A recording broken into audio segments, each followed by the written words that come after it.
सर्वांना नमस्कार. ऑफिसवाला लव विथ टशन या स्टोरीचे 119 एपिसोड यापूर्वीच अपलोड केलेले आहेत. कृपया ते सगळे एपिसोड ऐकण्यासाठी आपल्या चॅनलला भेट द्या. आता संग्रामच्या मम्मीने मधू आणि संग्रामच्या संगीत सेरेमनीमध्ये गोंधळ घातला. तरीही संगीत सेरेमनी छानच झाली आणि सगळे झोपायला गेले. अर्जुन सरांनी सुद्धा खूप रोमॅन्टिक होत तन्वीला थोडा रोमॅन्टिक त्रास दिलाच. आणि दुसऱ्या दिवशी मेहंदी होती, त्यामुळे सगळ्या गर्ल्स आणि लेडीजने हात भरून मेहंदी काढली. आणि आर्या अर्जुनला म्हणाली, डॅड मी आज ऑफिसला नाही येणार, मला मधूचं लग्न फुल एन्जॉय करायचं आहे. आणि अर्जुन म्हणाला, प्रिन्सेस तू खूप जबाबदार पोझिशनवर आहेस कंपनीच्या, एवढं लक्षात ठेव. आणि तिथं असल्यावर एन्जॉयमेंट विसरून जायचं असतं बेटा. तसं आर्यानं तोंड बारीक केलं. आणि तन्वी म्हणाली, अर्जुन 3-4 दिवसांनी काही होत नाही, राहू दे तिला घरी. अर्जुन म्हणाला, हे तिनं ठरवावं, मी नाही ठरवणार. तिने मला विचारलं आणि मी माझं ओपिनियन तिला सांगितलं. आणि आर्या तोंड बारीक करून म्हणाली, ओके डॅड येते मी.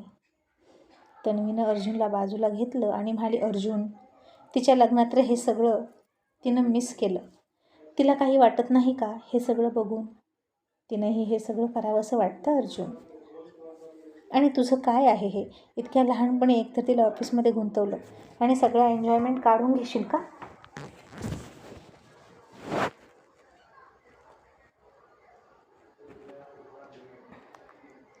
आणि अर्जुन म्हणाला, तनू तिनं 18 वर्षे तिची लाईफ खूप एन्जॉय केली. आपण तिला काही म्हणालो का? एका सुई इतकं सुद्धा ओझं तिला दिलं नाही. मग आता ती मॅच्युअर झाली आहे, तिला हे सगळं करायचंच आहे. आणि आता आर्याला वाटायला लागलं की मी उगीच मॅच्युअर झाले म्हणून तर आजपर्यंत इतकी वर्ष मॉम डॅड आणि दादाच्या खांद्यावर ओझं टाकून निवांत होते. आणि तन्वीलाही वाटलं आता तिची सुटका नाही, इथून सुटका झाली तरी इंद्राचं ऑफिस आहेच. मग अर्जुन ऑफिसला निघाला, आर्यासुद्धा निघाली हॉटेलवरूनच. आणि अर्जुन एका शब्दानेही आर्याला थांब म्हणाला नाही, कारण हीच योग्य वेळ होती तिला कणखर बनवण्याची आणि सगळ्या मोहापासून दूर ठेवण्याची. समोरची गोष्ट कितीही गोड वाटली असले तरी तिच्यापासून कसं दूर राहायचं हे तो तिला शिकवत होता. आणि मग ती ऑफिसला गेली. दुपारी अर्जुन तिला म्हणाला, प्रिन्सेस नाव यू मे गो, आता तू घरी जाऊ शकतेस. आणि आरू थोडेसे गाल फुगवून म्हणाली, नको डॅड राहू द्या. अर्जुन थोडा हसला, तिच्याजवळ गेला आणि तिच्या खुर्चीशेजारी खुर्चीच्या हँडलवर बसला आणि तिच्या खांद्यावर हात टाकून म्हणाला, oh my God Mary princess तो रूठ गई. डॅडवर रुसली बेटा? आणि आर्या म्हणाली, नाही मी करू सेन तुमच्यावर, कारण खूप प्रेम करते ना तुमच्यावर, आणि ज्याच्यावर प्रेम करतात त्याच्यावर नाही रुसू शकत. आणि अर्जुन तिची फिरकी घेत म्हणाला, princess tell me one thing, इंद्रापेक्षाही जास्त प्रेम करतेस का तू माझ्यावर? आणि आर्या आता पेचात सापडली आणि काय बोलावं तिला कळेना. ती अर्जुनवर आर्यनवर खूप खूप प्रेम करायची, पण आता त्या लिस्टमध्ये इंद्रासुद्धा सामील झाला होता. आणि ती गप्प बसली हे बघून अर्जुन म्हणाला, प्रिन्सेस खरं खरं बोलायचं ना की तू आता सगळ्यात जास्त इंद्रावर प्रेम करतेस? आणि तिनं त्याला मिठी मारली आणि म्हणाली, डॅड खरं सांगू, लग्नाच्या आधी तुम्ही आणि दादा दोघं माझ्यासाठी होता, आता लग्नानंतर इंद्राही आला, मग मी काय करू? त्याच्यावरही प्रेम करावं लागेलच ना. आणि डॅड तुमचं तरी लग्न कुठे मोठं झालं, ग्रँड वेडिंग होतं, रजिस्टर होतं ना. माझंही तसंच झालं म्हणून मी खुश आहे, कारण मी तुमची मुलगी शोभते आणि दादापेक्षा तुमची आणि माझी लाईफ सेम आहे असं म्हणून तिनं अर्जुनचं गिल्ट कमी केलं. आणि अर्जुन म्हणाला, बेबी जर खरंच तुला माझ्याबद्दल तक्रार नसेल तर तू आत्ता घरी जाणार आहेस. बेटा मी फक्त तुला प्रिपेअर करत होतो आणि तुझी टेस्ट घेत होतो. प्रिन्सेस मला कुणासमोरच कमजोर पडायला आवडत नाही, मग ते कोणीही असो, माझं स्वतःचं मूल असो किंवा अदर कोणीही. सगळ्यांना रूल्स समान असंच मी मानतो आणि माझ्या निर्णयाचा आदर माझ्या मुलांनी करावा आणि माझ्यासारखाच प्रत्येक निर्णय कणखरपणे घ्यावा, इमोशन्सला बळी न पडता, एवढंच मला वाटतं. आणि आज तू ऑफिसला आलीस माझ्या मताचा आदर करून. Thank you baby. आणि आता तू हॉटेलवर गेलंच पाहिजे. जा आणि इंद्राच्या नावाची मेहंदी काढ, असं तो म्हणाला. आणि आर्या हसली आणि म्हणाली, thank you dad, love you so much, असं म्हणून त्याच्या गालावर ओठ टेकवले आणि लगेच ती निघून गेली.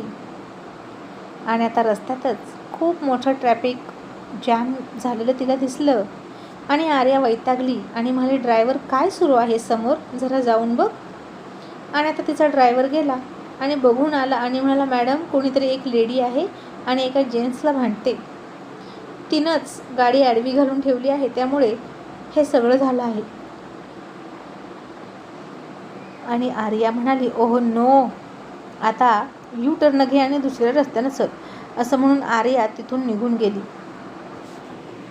पण आता ट्रॅफिक जाम करणारी आणि एका पुरुषाला भांडणारी ती भांडखोर मुलगी दुसरी तिसरी कोणी नसून नैना होती. आणि तिच्या गाडीला त्या पुरुषाच्या गाडीचा धक्का लागला होता आणि म्हणून तिनं इथे खूप मोठा ड्रामा क्रिएट केला होता. सगळे लोक आले होते तिथं आणि सगळे बघत होते, त्यामुळे जरा जास्तच नैनाला चेव आल्यासारखं ती करत होती.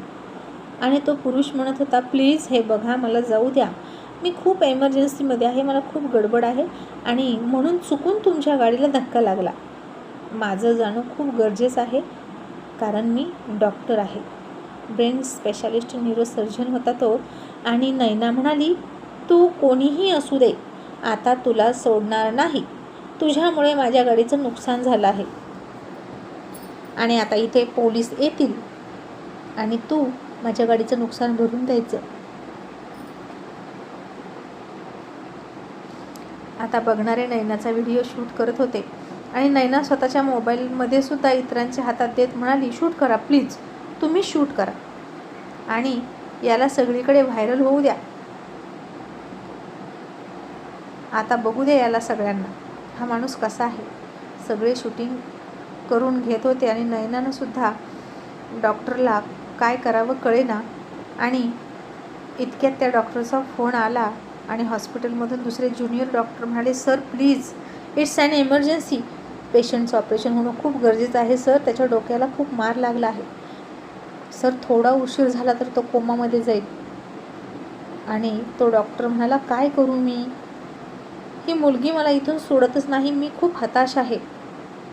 आणि ते डॉक्टर नैनाला पुन्हा म्हणाले, हे बघ, तुझं जे काही नुकसान झालं असेल ते मी देईन, पण मला जाऊ दे प्लीज, माझं पेशंट माझी वाट बघतोय. काही मिनिटांचा जरी उशीर झाला ना तरी पेशंट कोमात जाईल आणि त्याच्या आयुष्याची गॅरंटी नाही देता येणार. तुला गांभीर्य कळतंय का, असे ते डॉक्टर तिला विनंत्या करत होते. आणि नैना आता आगाऊपणा करत त्याच्या हातातला मोबाईल फेकून देत म्हणाली, एमर्जन्सी माय फुट, आणि तिनं त्याचा मोबाईल तोडूनच टाकला. तसे डॉक्टर म्हणाले, अगं हे तू काय केलं, तू मूर्ख आहेस का, आता मी कसं कॉन्टॅक्ट करू त्यांच्याशी, ओ नो, असं म्हणून डॉक्टरांनी डोकंच पकडलं. आणि तरीही अहंकारी गर्विष्ठ नैना त्याला जाऊ देईना. आणि इकडे आता मिस्टर दळवी ऑफिसमधून घाम पुसतच गाडीत बसून निघाले कुठेतरी. त्याच्या डोळ्यांना बहुतेक अश्रूंच्या धारा लागल्या होत्या. ते खूप घाबरले होते. दुसरीकडून त्यांची बायकोसुद्धा येत होती हॉस्पिटलमध्ये आणि ते दोघेही निघाले आणि त्या हॉस्पिटलमध्ये पोहोचले. आणि तिथल्या डॉक्टरांना म्हणाले, डॉक्टर आमचा मुलगा कसा आहे, डॉक्टर सांगा ना प्लीज. आणि ते डॉक्टर म्हणाले, हे बघा, प्रसिद्ध न्यूरोसर्जन, त्यांना मी कॉल केला आहे आणि ते येतच आहेत, पण ते ट्रॅफिकमध्ये अडकले आहेत. आता त्यांच्याशी कॉन्टॅक्टसुद्धा होत नाही. मगाशी कॉन्टॅक्ट झाला होता पण बहुतेक त्यांचा मोबाईल कोणीतरी तोडून टाकला आहे. आणि आता तुम्हीच देवांकडे प्रार्थना करा की डॉक्टर तिथून पटकन सुटावेत आणि वेळेत इथे यावेत आणि तुमचा मुलगा वाचावा. आणि फक्त काही मिनिटात डॉक्टर इथे आले तर ते शक्य आहे, नाही तर तुमचा मुलगा कोमात जाणार म्हणजे जाणार, असं म्हणून डॉक्टर निघून गेले. आणि आता मिस्टर दळवी आणि त्यांची बायको म्हणजेच नैनाचे डॅडी आणि मम्मी रडायला लागले. आणि ते डॉक्टर पटकन इथे यावेत म्हणून ते देवाची प्रार्थना करत होते.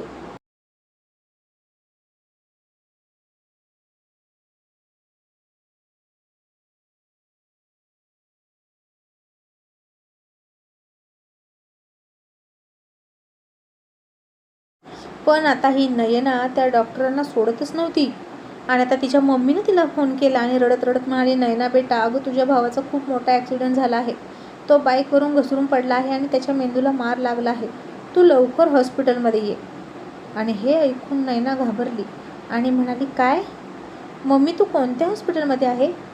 तिच्या मम्मीनं हॉस्पिटलचं नाव सांगितलं. नयना घाबरतच तिकडे निघाली आणि जाता जाता त्या डॉक्टरला रागवून म्हणाली, आता मला खूप गडबड आहे म्हणून मी निघाली आहे, नाहीतर मी तुला सोडलं नसतं आणि तरीही मी तुझी कंप्लेंट पोलिसात करणारच आहे, असं म्हणत ती खूप गडबडीत गेली. आणि आता जवळजवळ अर्धा पाऊण तासानं ट्रॅफिक लूज झालं. वाहतूक कोंडीने मोकळा श्वास घेतला आणि डॉक्टरसुद्धा पटकन गाडीत बसले आणि घाई गडबडीत हॉस्पिटलमध्ये गेले. आणि त्यांना आलेलं बघितलं. सगळे त्यांच्याभोवती पळायला लागले होते. नयनाचे डॅडी आणि मम्मीने त्यांचे पाय पकडले आणि म्हणाले, आमच्या मुलाला वाचवा डॉक्टर, प्लीज. तो आमचा एकुलता एक मुलगा आहे हो.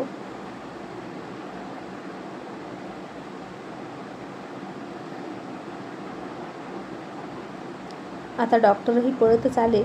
तसं त्यांच्या अंगावर हॉस्पिटलमधला कोट घातला. चालत चालत तर डॉक्टरांनी मास्कसुद्धा घातला आणि पळतच आतमध्ये गेले. त्याला चेक केलं आणि त्यांना खूप म्हणजे खूप वाईट वाटलं. आणि ते म्हणाले, हा कोमात गेला. मला फक्त 7 मिनिटांचा उशीर झाला, असं म्हणून डॉक्टर निराश होऊन बाहेर आले. नयनाचे डॅडी आणि मम्मी खूप आशेनं त्यांच्याकडे बघत होते.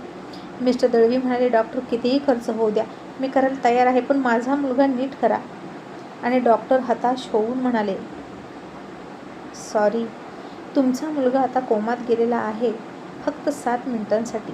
आणि या 7 मिनिटांची किंमत त्याचा मृत्यूसुद्धा असू शकतो. तो कधी कोमातून बाहेर येईल हे नाही सांगू शकत. कदाचित तासाभरात येईल किंवा एका दिवसात येईल, एका आठवड्यात येईल, एका महिन्यात येईल, एका वर्षात येईल किंवा कधीच येणार नाही.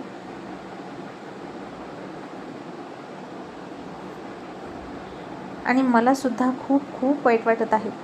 मला जर त्या मुलीनं अडवलं नसतं तर मी कदाचित तुमच्या मुलाला वाचवू शकलो असतो, कारण माझा अर्धा तास वेस्ट गेला तिथेच आणि तुमचा मुलगा 7 मिनिटांसाठी कोमात गेला. आय एम सॉरी, असं म्हणून डॉक्टर निघून गेले. आणि आता दळवी आणि त्यांची बायको खूप खूप रडायला लागले.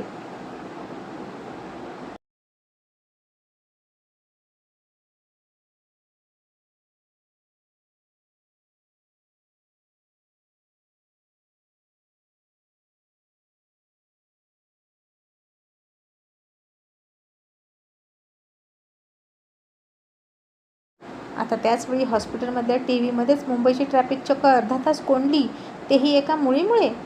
आणि तिचा तो व्हिडिओ सगळीकडे सोशल मीडियावर न्यूजवर झळकत होता.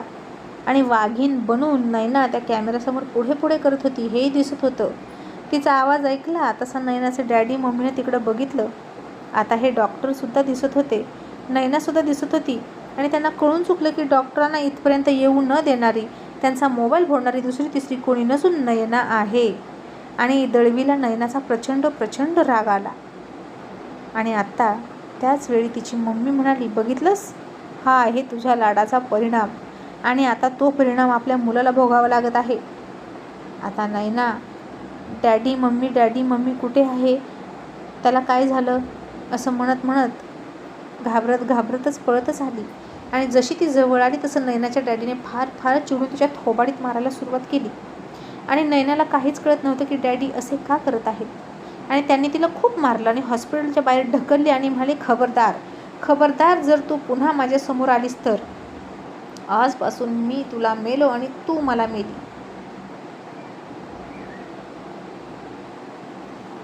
आणि आज तू सिद्ध करून दाखवलं की तुझे लाड करून मी चुकलो. तुझ्यामुळे माझा मुलगा कोमामध्ये गेला आणि आता मी तरी जगून काय करू. आणि म्हणून मी तुला सूट करण्याआधीच तू माझ्यापासून जा.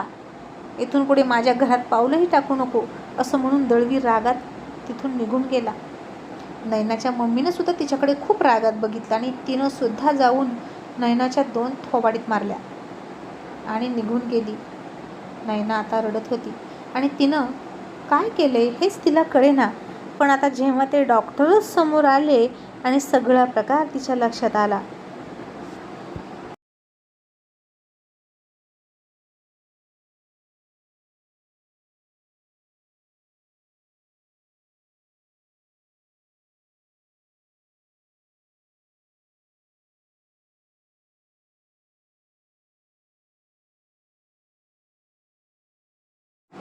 आणि तिला बघून डॉक्टर म्हणाले, यालाच म्हणतात स्वतःच्याच अहंकारानं स्वतःच्याच पायावर कुऱ्हाड मारून घेणं. तुझ्या भावाच्या या अवस्थेला तू जबाबदार आहेस. मी फोनवर सांगतच होतो की मी येईपर्यंत त्याला कशी ट्रीटमेंट द्यावी म्हणजे तो कोमात जाणार नाही, पण तू माझा फोनही फोडला. आणि आता मात्र नैना डॉक्टरांच्या पायाच पडायला लागली आणि डॉक्टर माझ्या भावाला वाचवा असं म्हणाली.